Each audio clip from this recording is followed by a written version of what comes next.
You okay? All right, we have Zacch Pickens here. He will go straight for questions. Who would like to start us off? We'll go right here, front row, and to your right. Zacch, I'm Dick Cox with Cox Sports Broadcasting and Lindy Sports. Being from T.L. Hanna, most people think of T.L. Hanna, they think radio. Did you ever have a chance to know or interact any with radio when you were growing up? Yes, sir, I do. My favorite memory when he said we go back like 4 fats on a Cadillac. That was the best memory I have with him. But I did. Me and radio, he'd be at every game. He never missed a home game. He always broke the banner, and we miss radio now. We're going to go in the front row right here. Rick Henry, WIS-TV, Columbia. What does it mean to you that Coach Beamer selected you as one of the 3 players to bring the media days? It's an honor.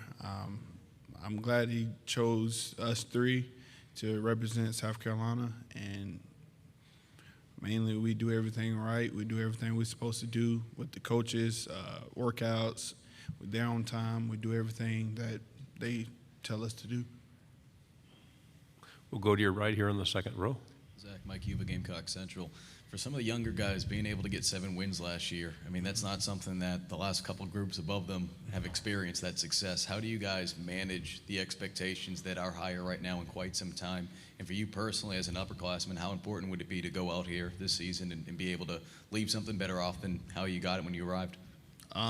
We all trying to get better. Like every time we turn around, we choose to get better. You know, there's not one thing that we take for granted. That's one thing we're trying to do better than we did last year. Last year was good, but we're trying to do even better. Like, we're just trying to improve every year. To your right, back on the fourth row. Nicole with KBTX and College Station. What kind of challenges does A&M have when you guys go against them and then being able to host them this year?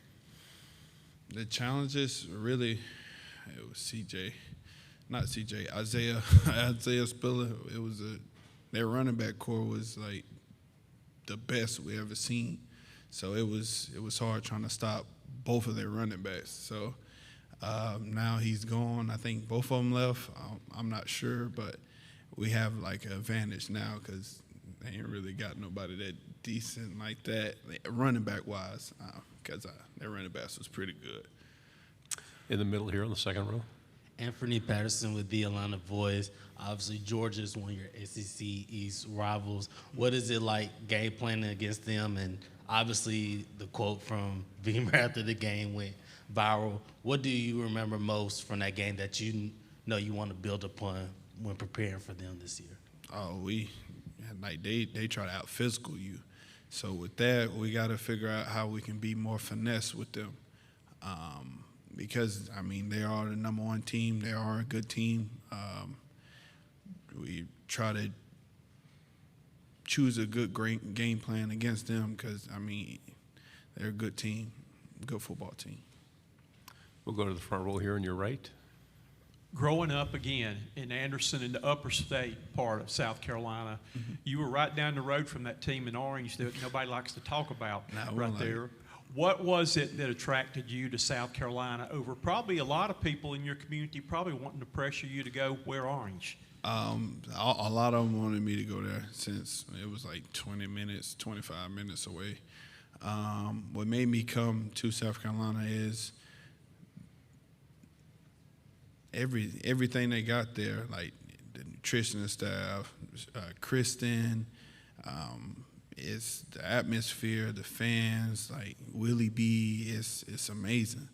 Like, you don't get that special feeling anywhere else until you witness it. So, and I'm glad I witnessed it. To your right, third row.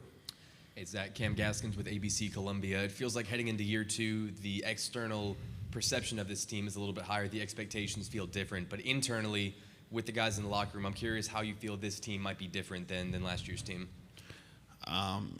The difference is we're like a young team. We got like 21 seniors and the rest of them like freshmen, sophomore, like a little bit of juniors.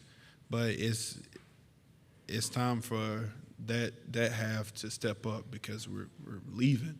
So when they step up, we're gonna be a good football team. We'll stay on the right here, second row. Zacch, for you personally, why was it so important to be able to come back, even though you may have had opportunities last year if you decided to declare for the NFL draft? It was important to me because I still had unfinished business I had to do. Like, I wanted to graduate, and my mama wanted me to graduate, so I knew if I would have left, I wasn't going to come back. So it's better to get it now while I have the resources that I have right now to, like, graduate, and I'm almost there. In the middle, second row. Well, of course, this is your final season going back. You just mentioned it. But, of course, last season, it's a different system, different coaching staff. What would you say was the biggest difference or adjustment plan under White as your defense coordinator? Like, between, like, Coach White and T-Rob, Coach White, he more, like, simple. Like, we go over the plays, like, he don't switch it. Like, with T-Rob, you never know. It's like we go with one, then we were like, okay, we're going to switch. We ain't going to do that. And then it was just too much for us to, like, know what to do. But with Coach White, we go over it, we practice it, we drill it, we do it every day. We do it in walkthroughs, have a bunch of walkthroughs. Make sure we get it and don't mess it up. So that's the one thing I like about Coach White. Go back to the front row here. Who's had the greatest impact on your life growing up? My mom. I've seen her do it all. You know, you're talking about sacrifices. She made a lot of sacrifices with me and my brother, and to be there for like us every game. Every little league game, she was out there. Rain, sleet, snow, she was there. With my brother, she was at every home game, every away game. She was there to support him no matter what the condition it was, and that's who I play for, her and my brother. Front row here on the left. You mentioned your decision to come back. The bowl win, did that influence your decision or reinforce maybe a decision you'd already made that you were going to come back? After the bowl game, I had thought about it, like when we won, but I had to take time to like at least think about it for like myself. Like, was it the best decision for me to leave, or should I come back and raise my stock and not like settle for where I was at? Move to your right, fourth row. Is this off season any of the preparations different than the years you've had in the past off seasons? The workouts are getting crazy, but other than that, it's kind of been the same to me. A lot of attention goes to the SEC West. Does the SEC East get enough attention? Oh, I didn't know you was talking to me. That's okay. Oh, because, yeah, a little bit, I guess I'd say. You could say that. Okay, we'll go one more question here in the front.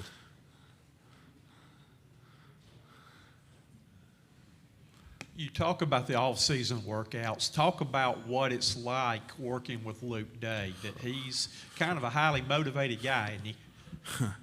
Yeah, you can say that. I don't know how he come up with the stuff that he do, but I guess he just wake up and just think about what we should do and just be like, hey, let's do it. And we end up doing it. I don't know how we finish, but we do. And if you don't, you come back at 6 a.m. and you start over. So it's either you do it then or you do it in the morning. And I'm not doing it in the morning, me personally. So it's been a journey. I'm going to say that. Zacch, thank you very much. Thank you. Didn't mean to catch you off the guard.